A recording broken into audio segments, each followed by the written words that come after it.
Hi, my name is Cassie Eschenbrenner, and today I will be talking about my professional dispositions and my self-assessment. So with all of the dispositions, I either picked strongly agree or agree. I'm currently a preschool teacher, so I am in the classroom and already seeing these dispositions um, along with how I react to students and the teaching and the learning and how I reflect upon myself as an educator. So the first question was, what dispositions do you possess that make you a successful teacher? And I believe that it's really important to be sensitive to all students and how each individual learns and the social needs of that student, and how to understand that they all are unique and they all learn very differently. So in the classroom, I see kids that learn visually, or I see kids that learn with hands-on activities. Some learn through music or singing and adding different things into it, and some learning um, auditory by listening.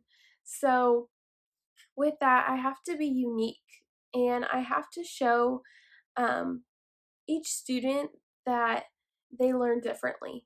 We are not all the same. So with that disposition, I feel like I definitely portray that very much in my classroom.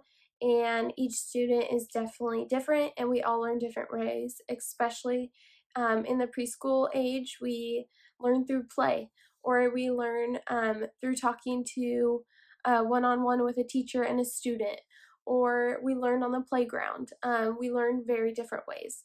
So I believe that I definitely portray that one the most. And then understanding that all students come from a different background. We come from different cultures. Each family is unique and each dynamic is unique. So making sure you put different cultures into your lesson plans, that you teach students that um, each country is different and that we are all very different. The next one is, I believe that all educators learn best from experience and reflection. This one I really truly believe um, that we learn from experience. Um, in this degree, we have student teaching, and that is for a reason. We can learn all the things through teaching in school, but we learn by doing hands-on teaching with a mentor teaching us how to go through different situations. Um, I believe that throughout my teaching experience, after I teach a lesson, I reflect upon that lesson. I see what worked and what didn't. What did students learn from and what did they not learn from? What um, assessment worked best? And then the next one is making sure that everything is meaningful, that kids are learning from what you're teaching. Another one is that we need to be role models. We need to show them how to be kind to one another, how to resolve a conflict, using our words and making sure they are kind words. Um, we need them to feel comfortable. They need to be comfortable with us as educators and as their teachers, and comfortable in the classroom. They need to be able to come to us if something is going wrong. We need to be professional with our students, but at the same time be friendly. Some dispositions that I think I need to work on and to grow on as an educator is in the areas of expectations. I think each student has different expectations. We don't all learn the same, and we don't all learn at the same pace. So, something that I constantly work on is that some students will be way far ahead and some will be behind, and we need to find that middle expectation that works for all students.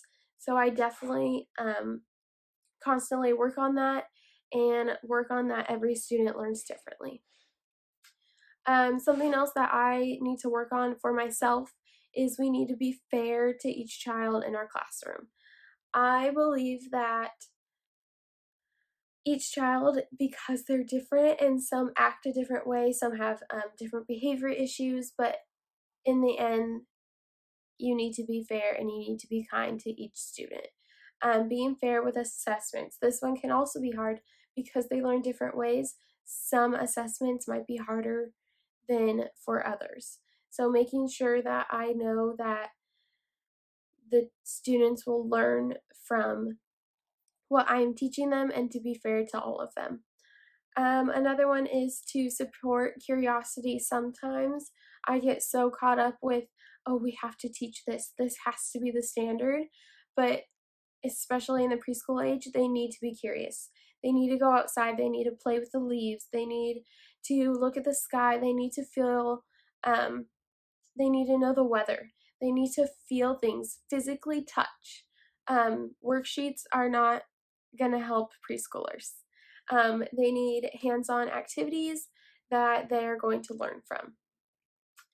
Um, and also bringing in people from different communities, bringing in librarians, policemen, firefighters, teaching students that we need to be a community with one another. And sometimes this can be difficult as a teacher to bring those community helpers in or to find time to do that. So that's something that I constantly work on as well.